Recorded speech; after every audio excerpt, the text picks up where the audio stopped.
Hi, 6th grade. This is my first video for week 3. It's going to be directions on how to complete the Bohr Model worksheet. So last week your worksheet was not graded. It was just for me to see how you were doing with this whole concept.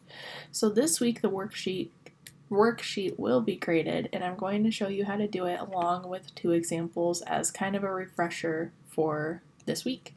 Alright, so during the video you probably won't see my face again until the end. Alright, let's get started. So this is your worksheet. It's just called Bohr Models. It says, fill in the table below and draw a Bohr model of each element. Draw the model on a piece of paper and upload the picture with this assignment on Google Classroom.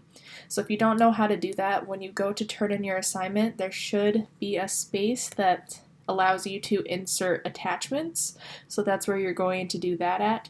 Or if you want to print out this sheet and do it, you can. Just know down here, I didn't leave you any room to draw the Bohr models, so that way you draw them on a piece of paper. I don't want you to try to draw them on here because believe me, I tried that last week and that was almost impossible to do. So for this one, I kind of cut it down just because the only things you really need for this is the atomic number and the number of electrons. I took out the atomic mass, the protons and neutrons, because you don't need those for Bohr models. So I figured if we know how to do that, then why should we continue to do it? So we're just going to look at the atomic number, the electrons, and the number of rings for our Bohr models, and then have you draw it. So I'm going to do 2 examples. I have carbon and arsenic, I believe. Yep. So carbon, we need to find that on our periodic table. I have the dynamic periodic table up here to help me with this, and I'm going to change these reds, that way we know they're my examples. Okay, so carbon is here, its atomic number is 6.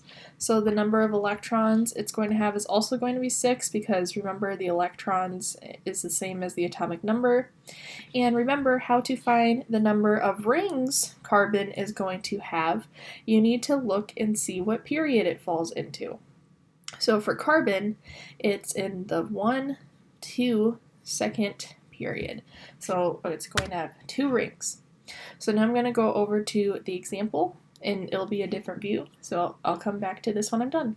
Alright, so we have our first example here. Remember that was carbon, so I just went ahead and wrote down C for carbon and the atomic number. I also wrote down the atomic mass, but we don't have to worry about that. So the atomic number for carbon is 6, and like we said on the document, the number of rings carbon has is 2. So I'm going to go ahead and start out by writing C and then drawing 2 rings, so 1, 2. And then remember, for each ring, it can only hold a certain number of electrons. So the first ring can hold only 2 electrons, so I'm going to go ahead and start by putting 2 in there, so I have 1, 2. And then I have 2. So 2 minus 6 is 4, so I have 4 electrons left. So then I'm just going to put in my 4. So I have 1, 2, 3, 4. And remember, if you want to, you can go back and look at the group that that element falls into to see if you have it correct based on how many electrons are in this outer ring. So if I go to my periodic table here, carbon is in group 14, so that means it should have 4 electrons in its outer ring, and when I look at it, it does. So there I know that one's correct. Alright, back to the document. Alright, there is our first example. So next we're going to move on to arsenic, and arsenic on our periodic table, its atomic number is 33. And then remember the electrons are the same as the atomic number, so it's also going to have 33 there. And then to find the number of rings that it's going to have, we need to find what period it's in. So arsenic is in 1, 2, 3, 4. So it's going to have 4 rings around it. Alright, I'm going to go to the example and then I'll be back again.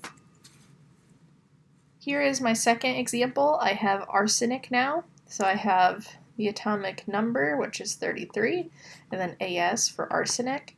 And arsenic, the number of rings that this has is 4. So I'm going to draw my AS. I'm going to draw 4 rings. 1, 2, 3, 4. So remember, the first ring can only hold 2 electrons, so I'm going to go ahead and fill that out. 1, 2. My second ring can hold 8 electrons, so I'm going to fill in that ring. So I have 1, 2, 3, 4, 5, 6, 7, 8. Ring 3 can hold 18 electrons, so I'm going to fill in ring 3. So I have 1, 2, 3, 4, 5, 6, 7, 8, 9, 10, 11, 12, 13, 14, 15, 16, 17, 18. So now I need to figure out how many are going to go in this last ring here. So I have 2 and then 8, so I have 10, and then 18, 28, and then I need 28. 33 minus 28 is 5, so I need 5 more electrons to complete this Bohr model. So I'm going to put in 1, 2, 3, 4, 5. And I'm going to use my little trick again to go look at the periodic table. So I have 5 rings in the outer shell. Let's see if that makes sense to the group number that arsenic is in. So here's arsenic on the periodic table. Arsenic is in group 15. Group 15 means that it's going to have 5 electrons in the outer shell, and it does. So arsenic is all done. All right, back to the document. All right, that example's over now. So going down here, you are not going to have to do anything that has more than 4 rings on it, kind of like last time. Once it gets past 4, it gets a little bit tricky, so we're not going to go any further than that. But fill in the atomic number, the electrons, and the number of rings, and then draw your Bohr model either on this paper, if you print it out, or on a separate sheet of paper. If you do your stuff on a separate sheet of paper, please make sure that you fill in these on here, or if you print it out, just make sure that you also include this paper on there as well. So that's it for the first video in the first part of the homework. I will have one more video this week, and we're going to be learning how to name compounds. All right, see you guys then.